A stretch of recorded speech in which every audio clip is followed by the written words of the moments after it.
एक औरत की कहानी जो हालात के आगे मजबूर होकर वो कदम उठाने पर मजबूर हो गई जो एक बापर्दा बाह्या औरत ख्वाब में भी सोच नहीं सकती, लेकिन मजबूरियां सब कुछ करवाती है। उसका शौहर जिसकी गर्दन में गोली लगने के बाद वह अपाहिज हो गया और अब दवाइयों के पैसे भी नहीं थे। दो छोटी बच्चियां भूख से निढाल थी, ना इलाज के पैसे ना खाने का इंतजाम। ऐसे में एक माँ एक बीवी आखिर क्या करती। इन्हीं हालात ने उस औरत को वो बना दिया जिसका सोचना भी मुश्किल है। तालिबानों के बीच जंग के साओं में वो क्या करती रही और क्यों हर रात उसके लिए एक नई आजमाइश बन गई, ये सब कुछ जानेंगे आज इस सच्चे मगर दर्दनाक वाक्य में। ये कहानी उस दौर की है जब अफगानिस्तान के हालात तबाही की हद तक बिगड़ चुके थे। चारों तरफ गोलियों की आवाजें गूंजती थी, धमाकों से जमीन हिलती थी और लोगों ने खौफ के साथ जीना सीख लिया था।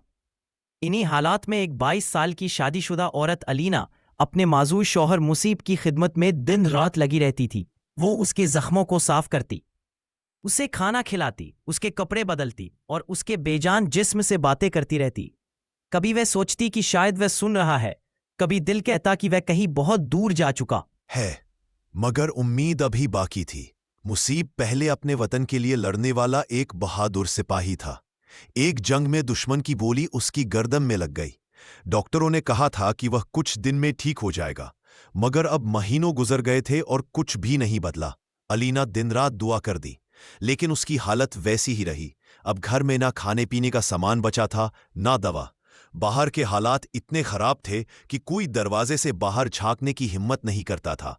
मगर अलीना के लिए अब खौफ मायने नहीं रखता था। उसके लिए सबसे बड़ा डर अपने शौहर को खो देना था। आखिरकार उसने हिम्मत की, सर पर चादर ली और दवा लेने के लिए बाहर निकल आई।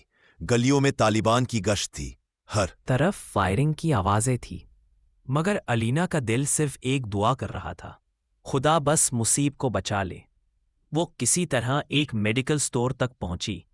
दुकानदार ने उसकी हालत देखकर भी दवा देने से इनकार कर दिया। उसने कहा, पहले पिछला कर्जा चुकाओ, तभी दवा मिलेगी। अलीना ने मिन्नत की, मगर उसके अल्फज दीवार से टकरा गए। वो खाली हाथ वापस लौट आई, आंखों में आंसू, दिल में भारी खामोशी। रास्ते में सोचती रही, अगर सब कुछ बेचकर दवा ले आई तो अपनी बेटियों को क्या खिलाऊं? वही तो मेरी जीने की उम्मीद है। वो थकी हारी घर लौटी और एक बार फिर मुसीब के पास जा बैठी। उसने धीरे से उसके हाथ थामे और बोली, हम अकेले रह गए हैं। मेरी खाला भी चली गई, अब कोई नहीं जो हमारी मदद करे। कमरे में गहरी खामोशी छा गई। बाहर फिर कहीं फायरिंग हुई, दीवारें लरज उठी, मगर अलीना बस अपने शौहर के चेहरे को देखती रही। उसकी आंखों में आंसू थे, मगर उन आंसुओं में अब डर नहीं, सिर्फ एक इल्तिजा थी। क्या आप जानते हैं, हमारे अपने भी हमें छोड़कर जा चुके हैं। अलीना ने रोते हुए मुसिफ के कान के करीब झुककर आहिस्ता कहा, उन्होंने मुझे कुछ नहीं बताया क्योंकि आप माजूर हैं, इसीलिए कोई आपकी जिम्मेदारी नहीं लेना चाहता। फिर उसकी आंखों से आंसू बहने लगे। मगर मैं हूं ना, मैं आपके साथ हूं।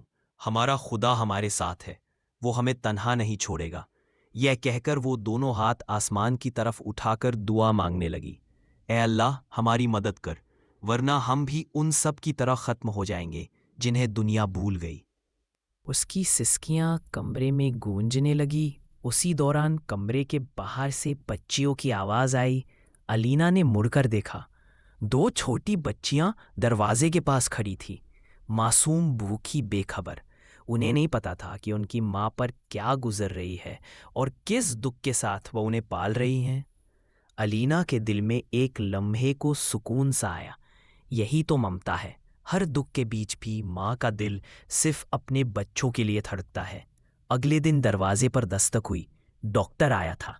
उसने बताया कि वह कुछ दिन के लिए शहर से बाहर जा रहा है और अलीना को ताकीद की, तुम अपने शौहर के जख्मों को रोज चेक करती रहना, देखना कि वह बेहतर हो रहे हैं या नहीं। अलीना ने इस बात में सर हिलाया।